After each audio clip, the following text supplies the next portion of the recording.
sejam bem-vindos, então, ao workshop Acadêmico de Civil.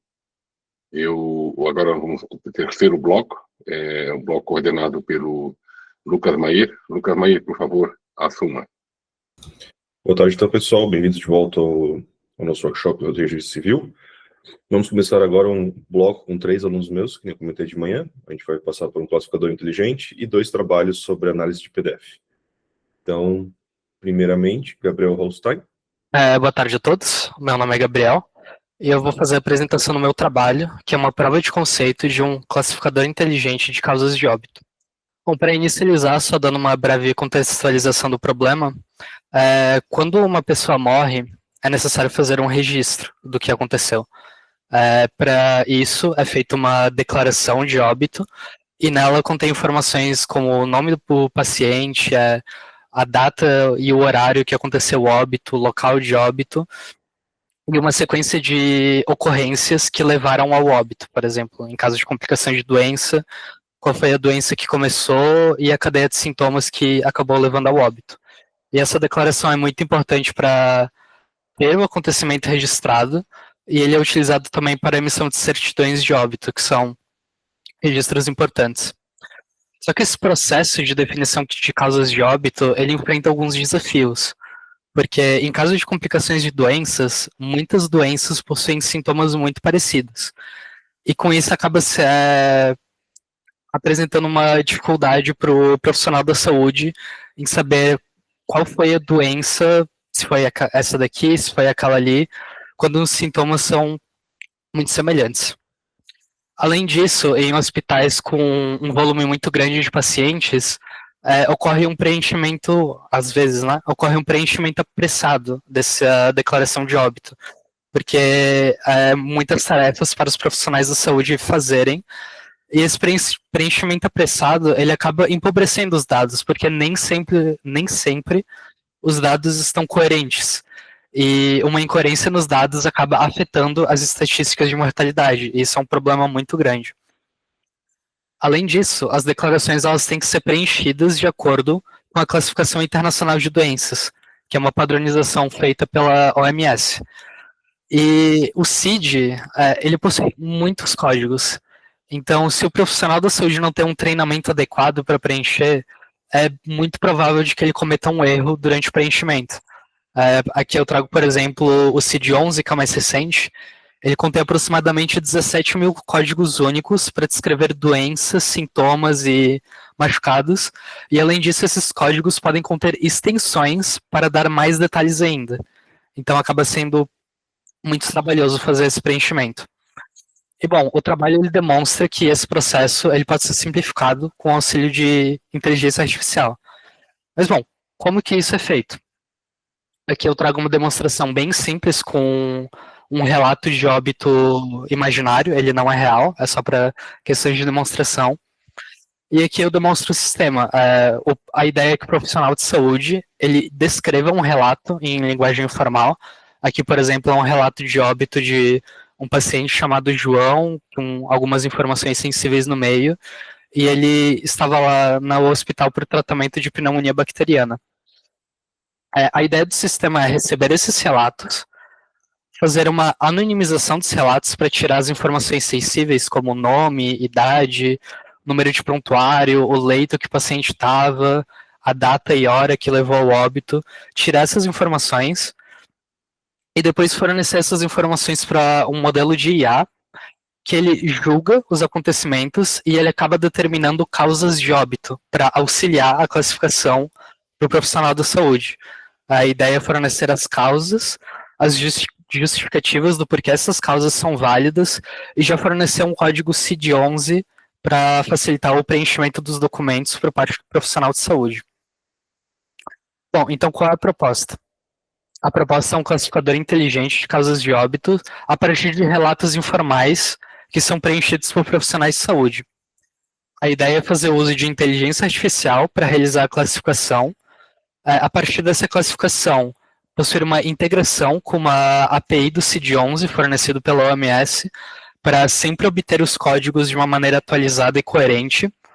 E também não menos importante, realizar uma anonimização dos dados do paciente para garantir a sigilosidade dos dados e conformidade com leis como a LGPD. Os objetivos é fornecer uma agilização e uma padronização no processo de classificação de causas de óbito para preenchimento de laudos e certidões e declarações de óbito. Com o uso de inteligência artificial, também um dos objetivos é uma redução de inconsistências, porque a máquina vai acabar fornecendo um auxílio ao profissional da saúde, ele vai acabar dando sugestões. É importante ressaltar aqui que o objetivo não é substituir o dever do profissional da saúde, é auxiliá-lo no raciocínio do que pode ter causado o óbito do paciente. Bom, quanto às tecnologias utilizadas no sistema, o sistema ele segue uma arquitetura de microserviços, então são pequenas partes do sistema que interagem entre si para funcionar como um todo. Uma dessas partes é uma ferramenta chamada Olama, que ela roda modelos de IA localmente, e no caso do sistema eu uso 2 modelos. Eu uso o modelo Mistral, com 7 bilhões de parâmetros para fazer a anonimização dos dados, detectar quais dados são sensíveis e fazer uma anonimização deles.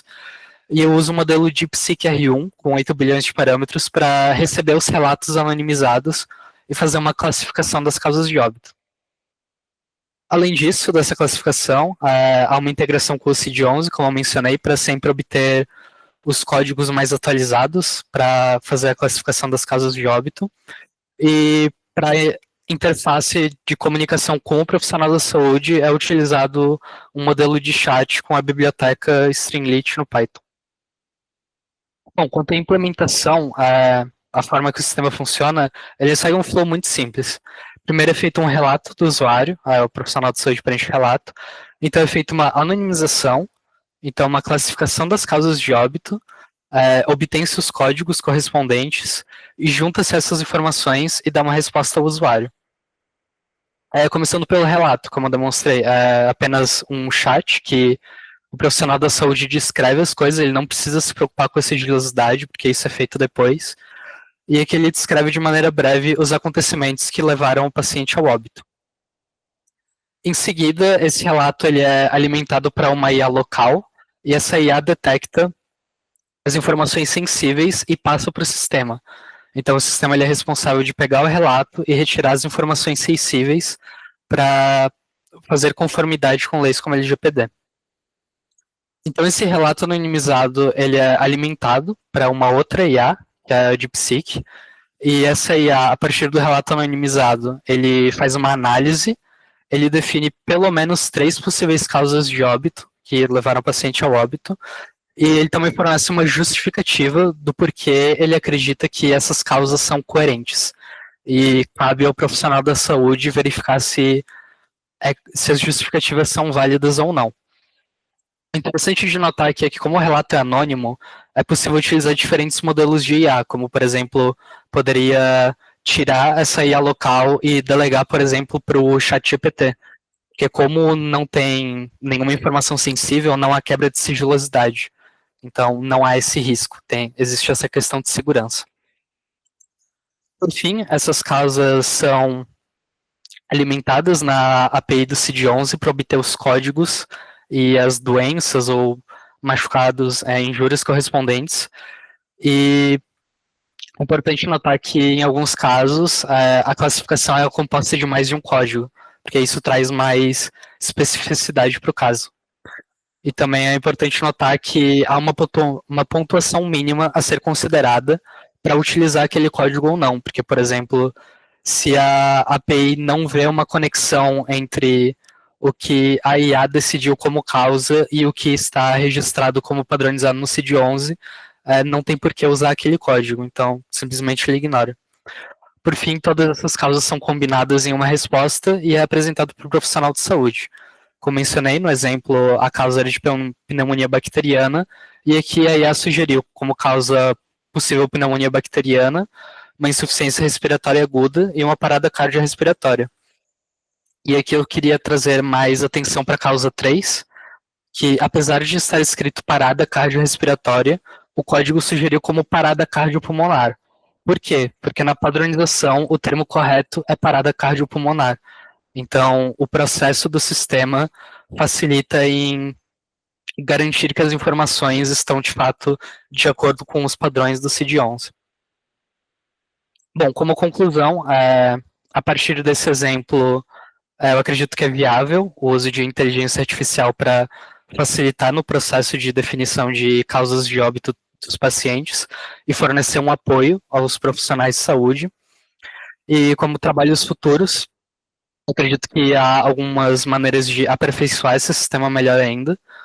Uma delas é comparar a eficiência de modelos de código aberto, como os que eu estou executando localmente, com modelos de IA de mercado, como, por exemplo, o ChatGPT, o DeepSeek pago, por exemplo, o Gemini e etc.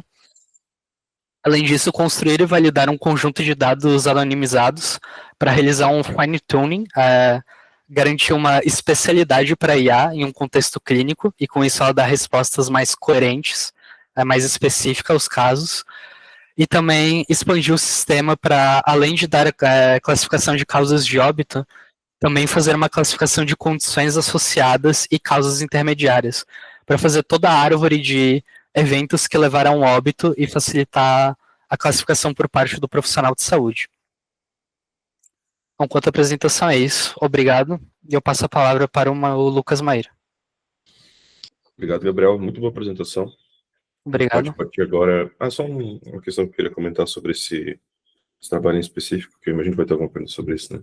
Esse aqui foi um caso de uso que a gente escolheu. Ele não está limitado só a descobrir causas de óbito. A gente pode ter outros modelos que o cerne desse trabalho aqui foi mostrar que a gente pode usar a LLM, a IA, como uma forma de consumir uma grande quantidade de informações para auxiliar as pessoas, né, os humanos, a encontrar coisas mais raras, que às vezes eles não acabam pensando, porque tem muita coisa para fazer.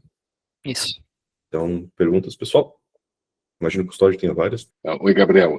Primeiramente, parabéns pelo trabalho. Né? Obrigado. É algo realmente bastante importante, né? Porque causa-morte pode gerar uma série de impacto, né? Social, jurídico, enfim, né? Sim. Eu tenho aqui várias perguntas, mas eu vou fazer uma pergunta que eu acho que é a que mais me intriga em relação a uma possível aplicação aí do teu trabalho, que é a questão relacionada às estatísticas vitais, né? Imagina assim, um ambiente onde você tem muitas mortes acontecendo, né? Como no caso, por exemplo, durante a pandemia, né? Como que o uso desse sistema, né? Poderia melhorar a qualidade, né, das estatísticas vitais, né, que eram fundamentais na época, né, especialmente em regiões de baixa cobertura médica, né, onde não é exatamente um médico não está bem preparado, né, ou alta incidência de causas, né, de morte mal definidas, né, é a pergunta. No caso da pandemia, é interessante porque houve muitas... Bom, claro, né? A pandemia, houve muitas pessoas internadas, os hospitais estavam superlotados e, consequentemente, existia uma carga muito grande para os profissionais de saúde. Havia muitos pacientes para cuidar, havia muitos laudos para serem preenchidos, não necessariamente de óbito, mas em geral, porque o acompanhamento clínico ele tem que ser muito bem documentado para, caso um profissional tenha que sair e dar atenção a outro, ao que venha... O profissional que vem assumir o lugar, ele tem que entender o que está acontecendo. E o uso desse sistema é muito interessante para facilitar um pouco esse peso no profissional da saúde, porque ele vai tornar o ato de preencher documentos mais fácil. Aqui, por exemplo, o sistema está limitado a causas de óbito, né? Mas uma aplicação interessante, que eu acredito que facilitaria muito para a vida dos profissionais da saúde, a partir dessas causas definidas, antes de definir, assim, junto do relato do médico, seria interessante puxar informações adicionais, como, por exemplo, a API do SUS, por exemplo, ou um histórico médico do paciente, para ajudar como um contexto, para definir as coisas, as causas de óbito com mais precisão, porque às vezes o relato não tem alguma informação que talvez seria interessante, só que puxando da API do SUS, puxando do histórico do paciente seria mais interessante. E daí com isso, juntando todas essas características, dá para automatizar boa parte na hora de preencher os documentos médicos. E com isso, a gente garante que os dados vão ser sempre ricos, porque eles foram preenchidos com cuidado. E dá mais oportunidade dos profissionais da saúde de preocupar com o bem-estar dos pacientes. Acredito que é um caso de uso interessante. Não sei se era o que o professor perguntou. Não, eu acho que sim, eu acho que é uma possível resposta, né? Eu fico pensando aqui na questão da privacidade, né? Em muitos casos, né? Você não pode divulgar a causa-morte, né? Sei lá, como um suicídio, né? Mas essa questão de fazer a correlação, né, da causa-morte com o histórico, né, médico, né, do paciente, né, pode levar a gente a detectar algum tipo de fraude, né? Sim, com certeza. Né, foi assassinada, você acaba detectando ali na hora do laudo, né? Certo? O médico ali, você acaba detectando, sei lá, um crime, né? Alguma coisa do gênero, né? Com toda certeza. É bem interessante, é uma área bem interessante de ser explorada, né? Parabéns, Gabriel. Devolvo a palavra para o Lucas. Obrigado, Gabriel. Parabéns pela apresentação, pelo trabalho. Nós passamos para o segundo trabalho, que agora a gente vai entrar na área de análise de documentos digitais propriamente dito, né? Então a gente pode ir, Gustavo, aí. Pode compartilhar a tela já? O Gustavo Russo vai apresentar para a gente a análise semântica e visual em arquivos de PDF. Boa tarde. Meu nome é Gustavo Russi, meu tutor é o Lucas Maí. E esse aqui é o meu trabalho, que é a POC de análise semântica e visual em PDFs, né? Primeiro, só falar sobre o problema, né? Existem alguns ataques em documentos PDF que eles mantêm a validação criptográfica, mas eles geram uma fraude semântica. Por exemplo, digamos que a gente tem um contrato que tem que ser assinado por 3 partes. Aí, a primeira parte, ele escreve o contrato de serviço que vai ser pago R$200, assina o documento e passa para a parte B. Aí a parte B pega esse documento, ele aplica um desses ataques e altera o PDF para, ao invés de ser pago R$200, serem pagos R$2.000, por exemplo. Ele assina, passa para a parte C assina, e aí a gente acaba tendo um problema, que é que pessoas assinaram que supostamente seria o mesmo documento, mas na verdade está com significados completamente diferentes. Isso pode gerar vários problemas legais, né? Ferramentas que nem o Adobe Acrobat, o PDF Box, atualmente eles só validam a integridade criptográfica do arquivo, mas eles não analisam, por exemplo, o impacto semântico das modificações. Eles nem olham normalmente tipo, as versões anteriores do PDF, né?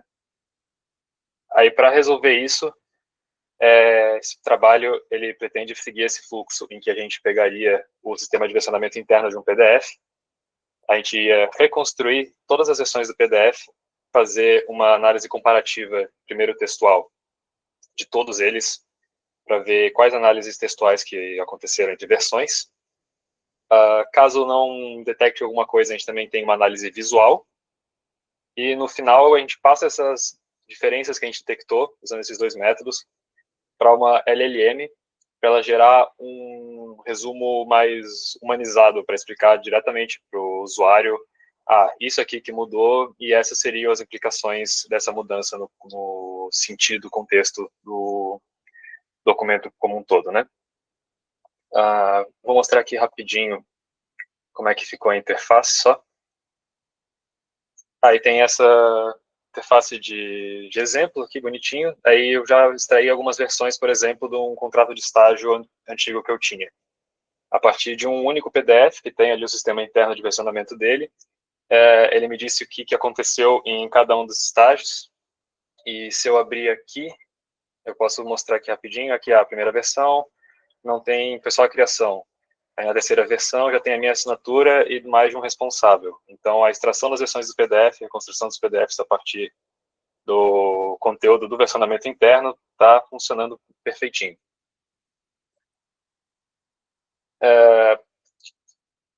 A partir disso, então, ele vai seguindo nessa pipeline que eu falei. Então vai ser o parser estrutural, que vai fazer essa construção. Aí análise visual usando uma IA pequenininha, a gente já vai entrar depois no porquê que eu escolhi fazer com modelos pré-treinados pequenos, e depois passa pela análise semântica, e por fim gera um relatório visual para realmente ficar bem legível e de fácil entendimento para o usuário final.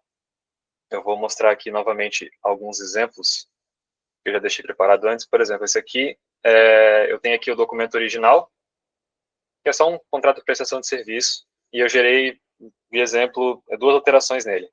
Primeiro, alterando diretamente o texto do PDF, do documento, em que eu só mudei o endereço de Trindade para Tapera, e no outro, aplicando um outro tipo de modificação, meio que como se eu estivesse colando um adesivo por cima e escrevendo, ou um corretivo, em que eu troquei o valor de ser pago de 15 mil reais para 150 mil reais.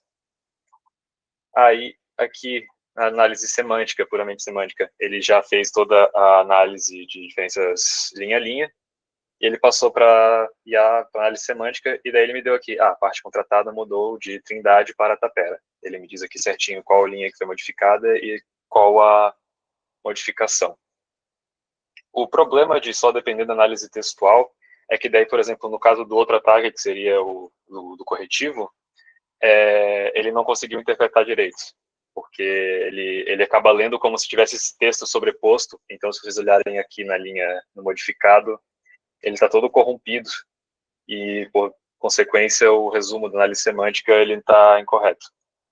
Aí, para complementar essas falhas que ele tem, a gente também tem a análise usando a análise visual, que ele pega os PDFs página por página, ele transforma em imagens e quebra as imagens em vários blocos menores que ele consegue apontar certinho quais foram as alterações visuais. Então, no caso de só alteração visual, tem aqui também todo a interface do usuário, e aqui ele me aponta uma bounding box aqui de onde foi a alteração. Essa no caso só textual. No caso do outro tipo de ataque, ele me dá muito certinho exatamente onde foi a alteração. Só que, claro, daí a análise visual ele não consegue me dar uma análise mais explicada do que isso implica, né? Que será uma continuação do trabalho, que eu entro depois em detalhes. Também tem o relatório completo, que tu pode só clicar uma vez e ele faz o percurso completo, né? O parser, a análise linha a linha, visual, semântico. Também gera aqui todo um relatóriozinho.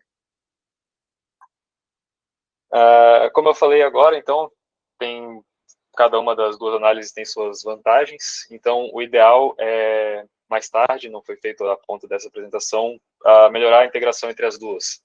Talvez pegando esses boxes que a IA visual gera, aplicando um OCR, para que daí, então, a análise semântica consiga entender certinho o que está escrito ali.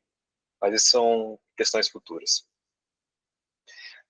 Eu tinha 50 documentos para testar, não é um dataset muito grande, mas foi encontrado algumas dificuldades na hora de replicar esses ataques. Mas, em geral, foram bons resultados de todos que eu tinha ali. A ideia desse projeto seria disponibilizar como uma extensão de browser ou um add-on de leitor PDF. Então, seria interessante manter o menor possível, por isso que as IAs escolhidas, em geral, são IAs levinhas. O projeto, como um todo, ele tem mais ou menos 200 MB. Com questão às preocupações de LGPD e segurança, porque tu pode estar colocando qualquer tipo de documento ali, né? Então, tem toda aquela questão que tem apresentado os trabalhos de anonimação e tal, mas aqui, nesse instante, não é uma preocupação, porque todas as IAs estão rodando localmente na tua máquina, não estás mandando para ninguém, então tá tudo certinho. Aí, como eu falei, os limites que a gente encontra até o momento é que essa integração mais avançada entre as 2 IAs ainda não está feita, mas esse foi mais as vantagens dessa análise multimodal foram identificadas, e também gostaria de aumentar o dataset e fazer verificação de mais alguns tipos de fotografia. Aqui tem só um fluxo direto de que a gente vai trabalhar depois, implementar o feedback loop, a criptografia, aumentar o dataset, experimentar com outros modelos, e, por fim, é isso como está o trabalho agora. Acho que o ponto mais importante realmente é que, para fazer uma análise boa contra esse tipo de ataque, seria essa análise multimodal, de fazer uma análise textual dos metadados e uma análise visual dos documentos reconstruídos a partir do versionamento interno. E aí fica isso de apresentação. Obrigado, Gustavo, pela apresentação. Só um negócio que eu queria adicionar aqui é que às vezes a gente fica pensando só na assinatura digital, né? Quando a gente quer garantir que nada foi modificado, que o documento ele é íntegro, mas como o PDF, em específico o PDF, ele é muito aberto, mudança, você pode fazer qualquer coisa no PDF, isso é uma das vantagens dele, também acaba sendo uma desvantagem. Então, quando a gente está falando desses PDFs aqui em específico, é porque a gente consegue, mantendo uma assinatura digital completamente normal, íntegra, modificar trechos visuais do documento. Então, por exemplo, eu posso botar aquela assinatura que a gente tem o nosso selo em cima de um elemento crítico do texto. Isso aí é algo que só com a assinatura digital a gente não consegue verificar. Obrigado de novo, Gustavo. Agora a gente está aberto a perguntas. Oi, Gustavo. Parabéns aí pelo trabalho. Esse é um assunto sensacional, né? Porque mexe com a vida das pessoas do dia a dia, né? Hoje a gente assina documentos aí, assina USCO, assina GOV, né? O assinador do Registro Civil, enfim, né? Temos um monte de assinadores do mercado aí que poderiam estar sendo fraudados, né? O documento hoje, nesse momento, pode existir documentos fraudados e a gente não tem noção, né? Não sabe que eles são fraudes, né? Nesse sentido, como você acha que poderia ser feito, né, um sistema em larga escala para detectar, né, que documentos têm versões, né, semânticas distintas de assinatura? Por exemplo, imagine uma grande corporação, uma grande instituição, né? Tem muito documento que você vai ter que ir lá verificando de forma, sei lá, por amostragem ou todos os documentos, e tem fraude aqui, tem um problema aqui, tem que avisar, né? Tá? Como você acha que você poderia fazer isso? Como é que a gente poderia implementar um sistema desse? Talvez pegando o lugar onde está o banco de dados, onde tem todos esses PDFs guardados, e passar por um script que passa esses PDFs pelo pipeline completo, porque no final ele gera um relatório, ele retorna também até no terminal o score de risco ali, que tem que ser fine-tuned ainda, né? E dizer, tipo, percorre por todo esse banco de dados, quando tu encontrar algum risco mínimo, separa esse PDF para uma análise humana, né? Para poder, de fato, percorrer pelas alterações visuais e semânticas que foram identificadas. Então, se já tivesse essa multimodalidade implementada, não seria muito complexo, acredito, de fazer esse sistema que passa por todos os documentos que a gente já tem. Aí não demoraria muito para fazer essa verificação em larga escala. Em geral, ele roda bem rápido, assim, também, dependendo do número de páginas. Eu imagino assim um ataque que eu fico com bastante medo, né? Imagine que você tem um assinador malicioso, ou você atacou um assinador, né? Tá? Então você vai pedir para alguém assinar um documento, você vai lá e coloca um determinado valor que não quer que a pessoa saiba que tem esse valor, né? Aí alguém assina, ok, né? Assina o valor correto, mas altera o campo lá com esse valor, joga para um assinador. Aí você tem o documento assinador, tem a versão assinada anterior. Sei lá, o diretor financeiro assinou. Tá assinando o diretor presidente, também eu assino também, né? Entende? Mas você está assinando uma coisa que não é, na realidade, o que o diretor financeiro assinou, é outra coisa, né? Entende? Eu acho que esse tipo de situação poderia ser muito útil para o seu trabalho, né? Para evitar fraudes, né, em documentos. Não? Sim, eu acredito que uma aplicação boa realmente seria se ele fosse uma opção meio setada por automático em um leitor de PDF, que aí tu não depende, tipo, se o diretor financeiro assinou, então eu vou assinar também, o PDF está correto, né? Tu não precisa ter essa confiança externa, porque vai ter o auxílio da inteligência artificial ali para dizer, tipo, não, ok, tá de acordo com os acionamentos anteriores, de fato está correto e inalterado. Tá. Ok, Gustavo, parabéns mais uma vez. Esse é um trabalho que, cara, tem um futuro muito interessante. Dá para fazer artigo publicado, dá para divulgar, dá para fazer um monte de coisa, né? Certo? Parabéns, meu cara. Eu vou a palavra para o Lucas. Com certeza, Gustavo. Isso é uma questão muito importante, né? Principalmente PDF. Frederico, temos tempo para mais uma pergunta.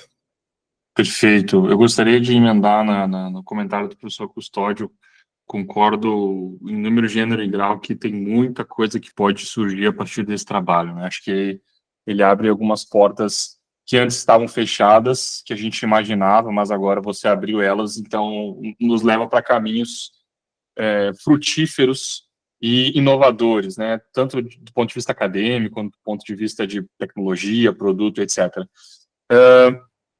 Hoje, no Registro Civil, a gente tem, em média, 130, 150 mil verificações de documentos PDF por dia, verificações de assinatura digital, nos mais diversos sistemas, né, que fazem uso de assinatura digital. Como nós hoje só trabalhamos com a verificação criptográfica, né, a mais tradicional, nós não precisamos de uma máquina com configuração significativa para atender essa demanda. Tu tens alguma ideia de requisitos de hardware para lidar com uma demanda como essa? Aí eu não sei dizer tipo, certinho. Esse aqui está rodando no meu computador pessoal, que também foi todo implementado em Python, Flask, que certamente dá para fazer bem mais rápido se fosse usar uma linguagem tipo C. Mas noção de hardware para fazer em larga escala, eu não vou saber dar uma estimativa. Mas com algum acelerador de tipo, placa de vídeo, alguma coisa, porque ele tem que fazer muita manipulação com imagem, né? Ele tem que subdividir o PDF em muitas pequenas imagens menores. Mas teria que olhar com mais cuidado. Legal. Uma pergunta menos técnica, mais conceitual. Suponhamos que essa API ela seja disponibilizada, né, num contexto de outras APIs de verificação de assinatura digital. Quando a gente faz a verificação de um documento assinado digitalmente, a gente se coloca num lugar de uma responsabilidade muito grande. Falar que um documento, que uma assinatura ou um conjunto de assinaturas são válidas ou não é de muita responsabilidade, talvez mais do que fazer a assinatura propriamente dita. Então, eu queria te perguntar, né, como que tu enxerga, em relação à tua API, a questão de falsos negativos. Me parece que esse é um ponto muito crítico, né? Tu dá um retorno à tua API e falar, olha, esse documento não tem modificações, fique tranquilo, durma tranquilo, aceite esse contrato de $1 milhão para vender, sei lá, o teu telefone. Como que tu enxerga a questão de falsos negativos, né? A tua API falar que não, aqui não tem modificação, mas na verdade tem. Eu acho que acaba dependendo do tipo de modificação, né? Se conseguir, de alguma forma, alterar o valor, por exemplo, tem o exemplo que tu deu, né? Tipo, digamos, ao invés de ser 1.000, é 1 milhão, para uma coisa dessas. Se não passar, se conseguir escapar de uma análise textual e de uma análise visual, tipo, para quem que está olhando esse valor, não... Eu entendo que é uma responsabilidade bem grande dizer, tipo, esse aqui não tem alterações. Aí teria que rolar mais testes ali na nossa API para ter mais certeza, né? Como eu disse, o dataset está um pouco limitado ainda para dizer que, tipo, não, tenho certeza que isso aqui está funcionando 100%, o que passa por aqui, ou tem alteração, eu vou pegar, ou não tem, vou dizer que não tem. Teria que fazer uma validação bem maior para poder disponibilizar numa plataforma pública, assim, né? Perfeito. Obrigado.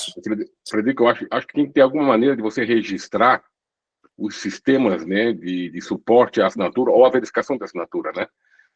Registrar isso para fins de auditoria depois, né? Se houver uma disputa, alguma coisa, não, foi tal sistema, versão tal, dia tal, né? Coisa assim, né? Tem que ter. Sim, com certeza. E outras coisas mais além disso. Mas a gente pode discutir isso num outro momento. Penso que o trabalho do Gustavo, também, como outros que foram apresentados antes, a gente tem que dar continuidade nele, seja no formato de prova de conceito, pesquisa, ou mesmo mestrado, doutorado. Só um comentário interessante, não só complementando o que o Frederico tinha perguntado, eu não vou me estender, mas me chamou a atenção o tamanho do seu modelo ser muito pequeno. Então, cara, parabéns pelo trabalho. Realmente muito, muito legal. E importante.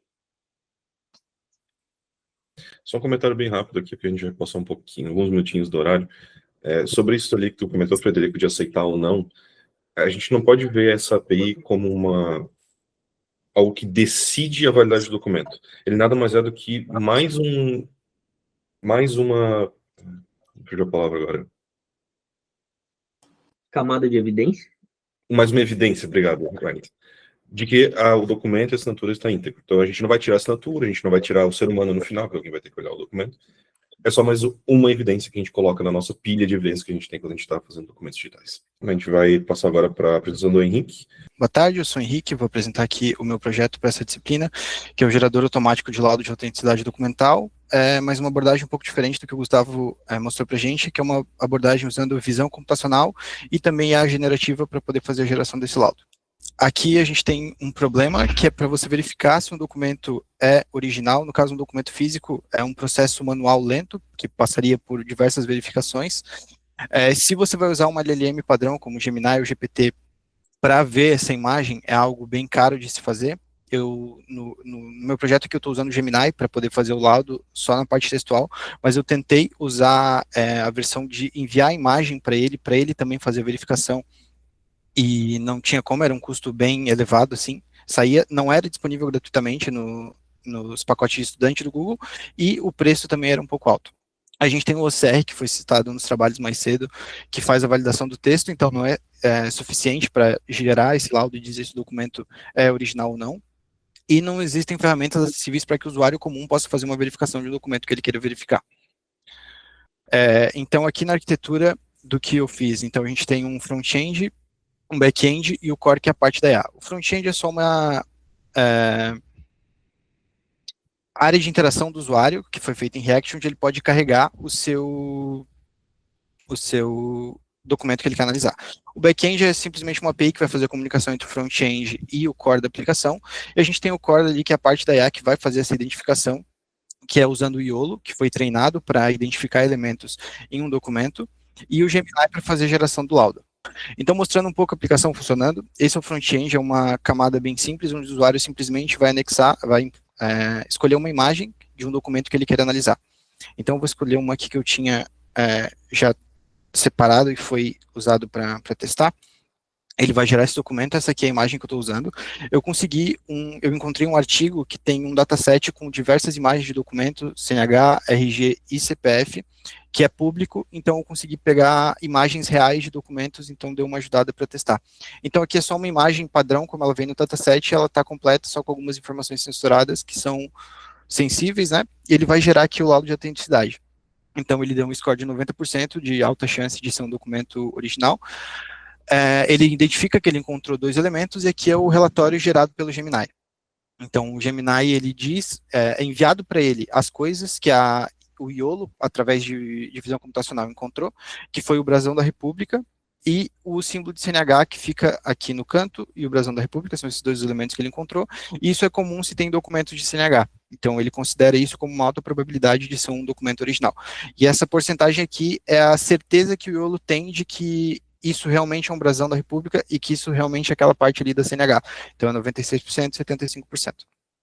E aí tem uma outra imagem que a gente vai usar para testar, que foi uma imagem modificada que eu usei nos meus testes também, que é basicamente a mesma coisa, mas a gente tampa uma das informações. Então, ele só vai ter agora o brasão da República para poder fazer essa validação, e a parte da CNH, que ele também considera uma coisa importante, ele não encontra. Então, aqui ele demora um pouquinho, porque o YOLO vai fazer toda a procuração da imagem, ele pega os dados, isso é bem rápido, mas como eu estou conversando diretamente com o Gemini para poder gerar o laudo, essa parte é um pouquinho mais lento, poderia ser mais rápido se estivesse rodando localmente, mas não é o que eu estou fazendo.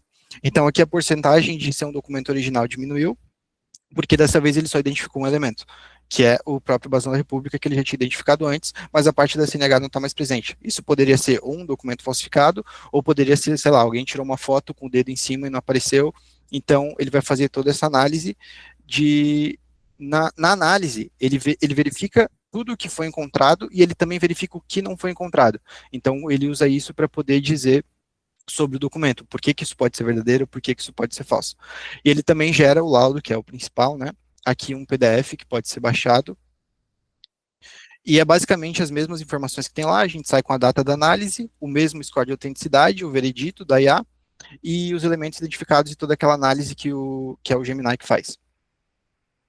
Então, voltando para cá, a gente tem o dataset que eu encontrei, ele tem diversas imagens de CNH, RG e afins, e é o que eu usei e para fazer a identificação e treinamento da IA, eu usei a plataforma do RoboFlow, em que tem um print aqui de como ela foi utilizada do lado, que eu carreguei todas essas imagens lá, e eu seleciono partes importantes do que eu acho que é importante para se identificar no documento visualmente. Então, a gente tem ali os quadradinhos do Brasão da República, uma marca d'água, o QR Code, um mapa do Brasil, tudo isso é circulado e identificado, que é exatamente o que ele devolve ali no laudo de quais elementos ele identificou. Então, isso tudo é separado, e o próprio RoboFlow já consegue dar num formato em que o YOLO entende para fazer o treinamento. Então, para fazer o treinamento do YOLO foi bem simples, tendo feito isso através do RoboFlow. Então, a gente tem as classes que eu criei, que são essas coisas que estão selecionadas, tem assinaturas, brasões da República e brasões de alguns estados, selos e carimbos, alguns elementos específicos de CNH e RG, que foi o que a gente viu um pouquinho mais cedo no exemplo. Então, para fazer a pontuação do score que a gente tem ali, a gente tem alguns elementos que são considerados as âncoras, que são muito prováveis de ser um documento original. Então, a gente tem ali os brasões da República, os elementos de CNH, que foi o que eu coloquei mais cedo. A gente tem algumas coisas que dão bônus para aumentar essa pontuação. Então, se ele encontrar alguma assinatura, QR Code, marca d'água, tudo isso ele usa para dar alguns bônus e aumentar a nota do score. Então, naquele exemplo que a gente viu ali um pouquinho mais cedo, ele só encontrou o elemento âncora, que foi o do brasão, no que ele deu 60% de score. Então, não encontrou nenhum bônus, a nota não subiu, e ele ficou com a base ali do elemento do brasão. E aí o cálculo, ele vai pegar um maior base score que ele encontrar, nesse caso ali foi o brasão, e vai somar com os pontos bônus para poder gerar o score final. Daí os resultados da análise é o que eu mostrei ali do PDF, ele tem esse score de autenticidade, os elementos que foram identificados e a análise da importância dos elementos que foram encontrados e os que faltaram. Ele diz por que os documentos originais têm as coisas e quando a nota de score não é tão alta, ele também vai dizer por que é ruim estar faltando alguns elementos nessa imagem que ele analisou. E aí, para os trabalhos futuros, o que eu pensei que poderia ser feito é uma integração com o OCR para fazer a validação do texto, ver se todos os textos que estão presentes no documento batem com o que deveria realmente estar, fazer uma integração com as APIs governamentais para talvez cruzar os dados, então tem ali um número de CPF, você fazer essa verificação com a API do governo para ver se realmente bate com as informações. Uma coisa que é uma falha do projeto, que eu cheguei a testar e ele deu o problema, que é a manipulação digital. Então, se, por exemplo, eu pegar uma imagem que é falsa e colocar ali um brasão da República do Brasil em cima, ele vai identificar que pode ser que seja um documento verdadeiro, porque ele só está fazendo a verificação se o elemento está lá. Então, nesse caso, ele encontraria e daria um falso positivo. Eu cheguei a tentar fazer um pouco a parte de manipulação digital para ele verificar metadados, se a imagem foi editada ou não, mas acabou não conseguindo, então precisaria de um pouco mais de tempo, mas é algo que seria fundamental para esse projeto. E também fazer a validação da assinatura. Então, caso ele encontre uma assinatura, ele verificar se a assinatura é válida ou se não é válida. E é isso. Muito obrigado, Henrique, pela apresentação. A gente tem tempo para uma pergunta, para a gente não atrasar todo o evento. Por favor. Você comentou sobre, no fundo, você identifica esses elementos visuais, isso é muito interessante. Sim. Mas, ao mesmo tempo, realmente pode ser um problema. Tu pensou em trabalhar não exatamente com metadados, mas tentar entender diferentes estruturas visuais do documento, tipo, para ficar claro que talvez isso foi inserido depois, entende? Sim. Trabalhar na camada de bit, sim, de reconhecimento. Sim, isso seria importante de ser feito, porque no caso ali eu só tive acesso a documentos originais, eu não sou tão bom de edição assim, para fazer uma edição que fosse tão, sei lá, próximo do original, ou mudar poucas coisas sutis para identificar. Mas como era uma POC bem rápida, assim, eu focar em coisas que realmente deveriam estar lá, e ele está verificando essa ausência ou presença dessas coisas. Mas com certeza seria importante fazer isso. Certo, então, Henrique, muito obrigado pela apresentação. Obrigado.